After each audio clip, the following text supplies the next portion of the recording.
नमोऽस्तु रामाय सलक्ष्मणाय दिव्ये च तस्यै जनकात्मजाय नमोऽस्तु रुद्रेन्द्रयमानिलेभ्यो नमोऽस्तु चन्द्राकर्मुदिगणेभ्यः तपस्ते व्योमयं दिव्यं सर्वधर्मं शुभं प्रणमामि सावक्त्यां गुरुं पशुपतिं शिवम्।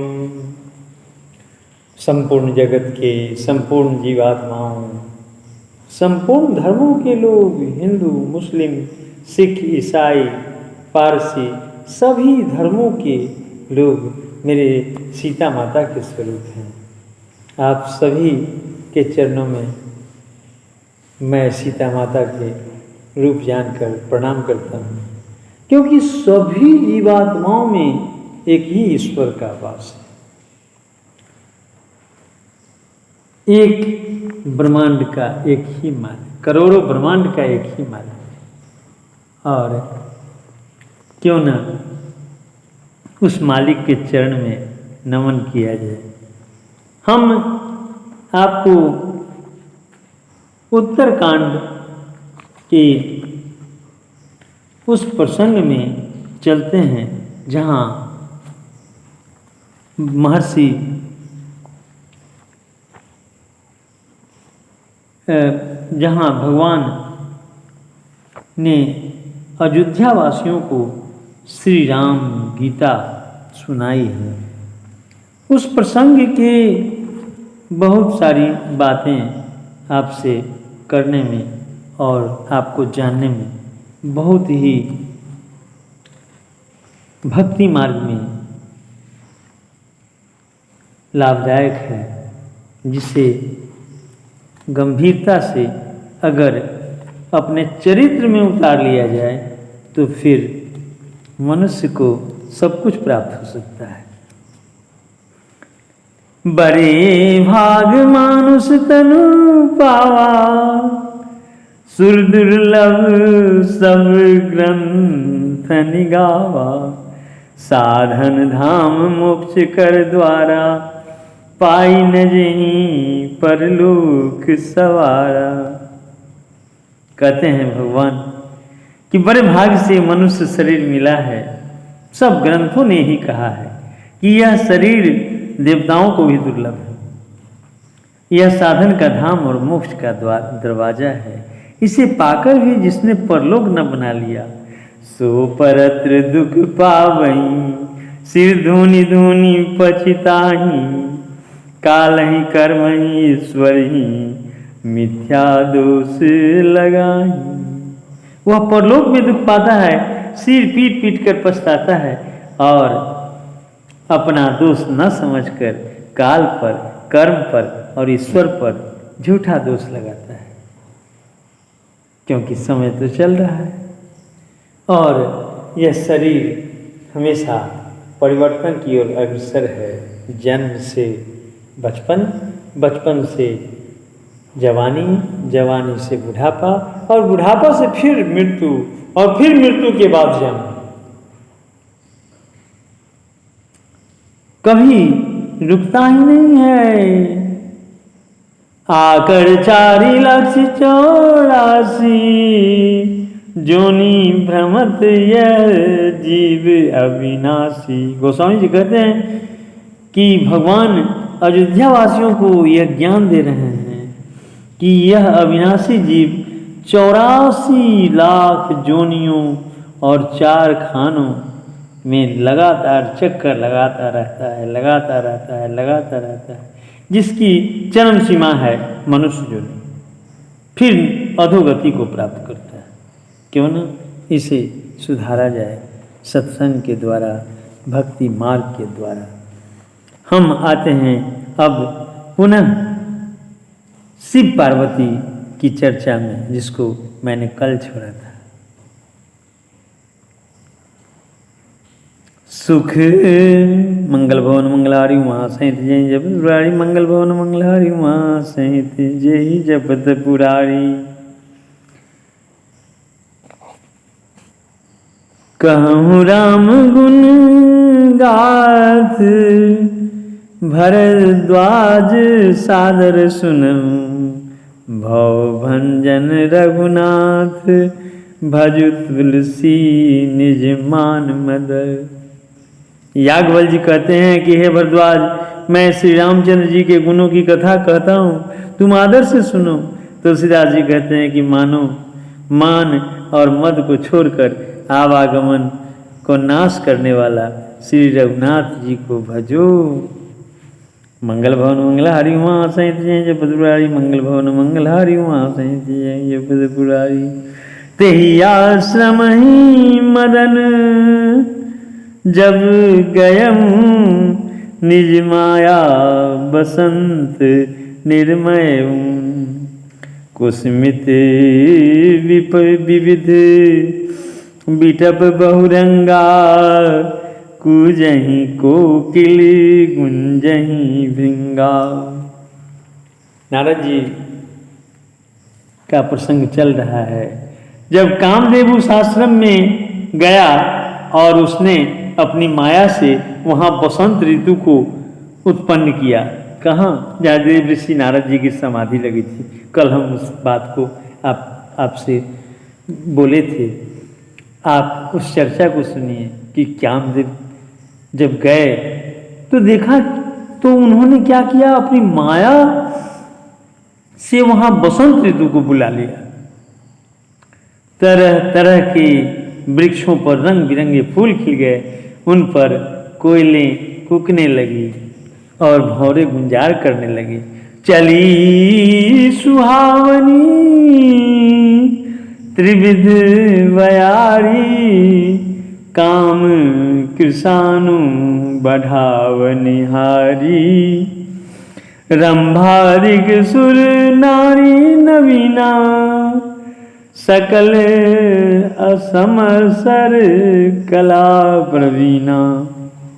कामाग्नि को भड़काने वाली 3 प्रकार की शीतल मंद और सुगंध सुहावनी हवा चलने लगी ताकि काम भड़क जाए, यानी वासना भर के, इच्छा भर के। रंभा आदि 9 युवतियाँ देवांगनाएं सब जो सब की सब काम कला में निपुण थी।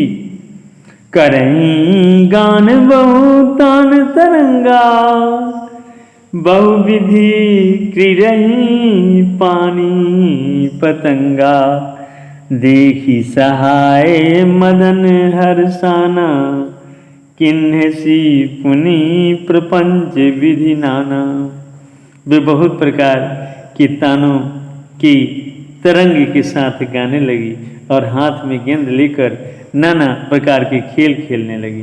कामदेव अपने इन सहायकों को देखकर बहुत प्रसन्न हुआ और फिर उसने नाना प्रकार के माया जाल किए। काम कला कछु मुनहि न व्यापी, निज भय डरेऊ मनोभव पापी। सिम की चापी सकई को तासु, बर रखवार रमापति जासु। परंतु कामदेव की कोई भी कला मुनि पर असर न कर सकी। तब तो पापी कामदेव अपने ही भय से डर गया। लक्ष्मीपति भगवान जिनके बड़े रक्षक हों, भला उसकी सीमा मर्यादा को कोई दबा सकता है क्या? नहीं। मंगल भवन मंगलहारी उमा सहित जय जपत पुरारी, मंगल भवन मंगलहारी उमा सहित जय जपत पुरारी। सहित सहाय सहित अति, मानी हारी मन मैन। गहसी जाई मुनि चरण, तब कही सुठियारत बैन। तब अपने सहायकों समेत कामदेव ने बहुत डर कर और अपने मन में हार मानकर बहुत ही आर्त वचन कहते हुए मुनि के चरणों को जा पकड़ा। मंगल भवन मंगलहारी उमा सहित जय जपत पुरारी, मंगल भवन मंगलहारी उमा सहित जय जपत पुरारी। भगवान भक्त का कितना भला चाहते हैं। देखिए, भयउ न नारद मन कछु से रोसा, कही प्रिय वचन काम परितोषा। नाई चरण सिरु आय सुपाई, गयऊ मदन तब सहित सहाई। नारद जी के मन में कुछ भी क्रोध न आया। उन्होंने प्रिय वचन कहकर कामदेव का समाधान किया। तब मुनि के चरण में सिर नवाकर और अपनी आज्ञा पाकर कामदेव अपने सहायकों सहित लौट गया। मुनि सुशील शीलता आपन करनी, सुरपति सभा जाई सब बरनी। सुन सबके मन अजरज आवा, मुनि प्रशंसी हरि सिरुनावा। देवराज इंद्र की सभा में जाकर उसने मुनि की सुशीलता और अपनी करतूत सब कही, जिसे सुनकर सबके मन में आश्चर्य हुआ और उन्होंने मुनि की बड़ाई करके श्री हरि को सिर नवाया। तब नारद गवने शिव पाही, जीता काम अहिमति मनुमाही। मारे चरित्र शंकर ही सुनाए, अति प्रिय जानी महेश सिखाए। तब नारद जी शिव जी के पास गए। उनके मन में इस बात का अहंकार हो गया कि हमने कामदेव को जीत लिया। कामदेव को जीतने वाले तो भगवान शंकर हैं और कोई नहीं। उन्होंने कामदेव के चरित्र शिव जी को सुनाए और महादेव जी ने उन नारद जी को अत्यंत प्रिय जानकर इस प्रकार शिक्षा दी।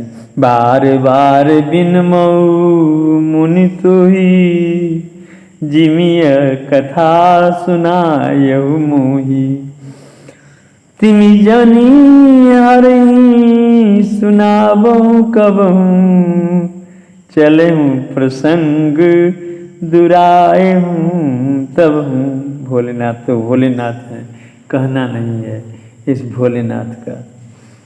हे मुनि, भोलेनाथ कहते हैं, भगवान शंकर कहते हैं कि हे मुनि, मैं तुमसे बार बार विनती करता हूँ कि जिस तरह यह कथा तुमने मुझे सुनाई है, मैंने कुछ नहीं किया, मैं कोई रचना नहीं जानता, मैं तो शंकर हूँ।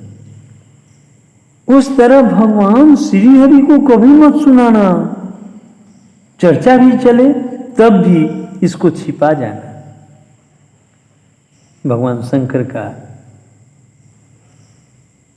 आदेश देव ऋषि नारद जी को।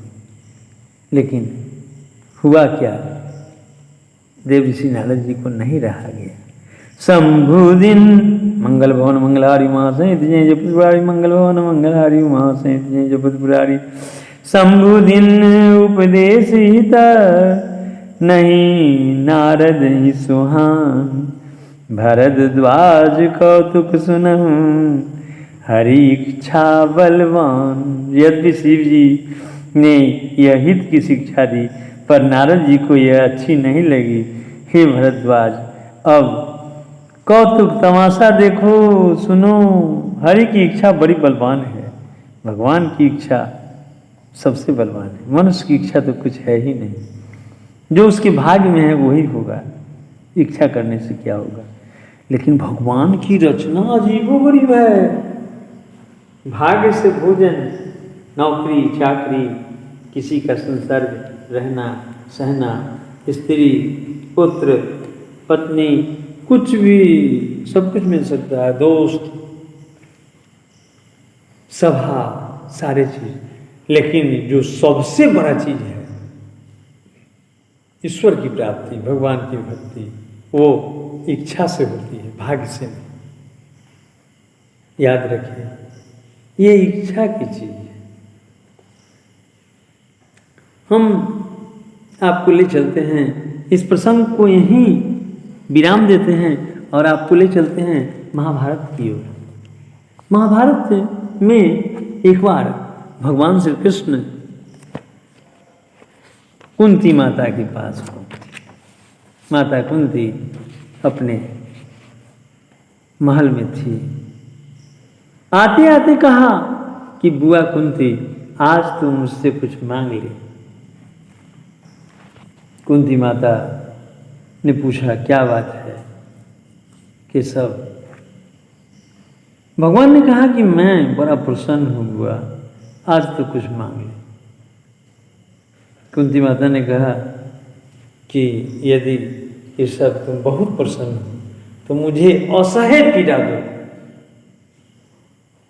जिस पीड़ा को मैं सहन नहीं कर सकता।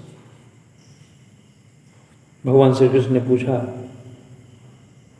कि बुआ तुम क्या बोल रही है, तुम जान रही है कि तुम क्या मांग रही हो। कुंती माता ने कहा कि हे केशव, जब सुख रहता है तो तुम याद ही नहीं आते हो, इसीलिए मैं दुख मांगता हूं। भगवान क्या भी लीला वही है, उनको दुखी व्यक्ति बड़ा प्रिय है। शुरू में दुख, गीता में भगवान श्री कृष्ण कहते हैं कि हे अर्जुन, साधना के प्रारंभ में तो विष तुल्य है, लेकिन बाद में अमृत तुल्य है। और उससे भी ऊपर जो सत्संग में लगे रहते हैं, जो भगवत भजन को सुनते रहते हैं, चाहे आप जो भी धर्म भी हो, अपने शास्त्र से अलग नहीं हुई। कुरान शरीफ, मुसलमान भाइयों को कुरान शरीफ में हमेशा उसके आदेशों पर चलना चाहिए, उससे उनका कल्याण है।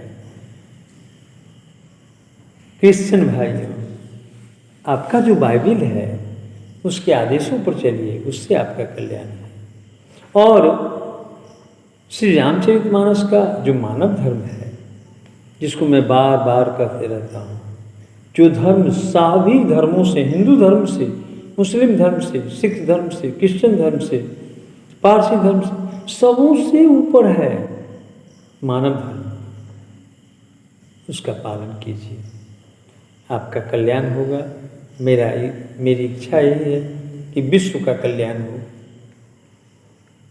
प्रभु ने मुझे अभी समय दे रखा है, बिना ईश्वर की चाहत के तो ये हो नहीं सकता, संभव नहीं था। मैं आपके साथ हूँ। जय सिया राम। आज यहीं तक, फिर कल मिलते हैं।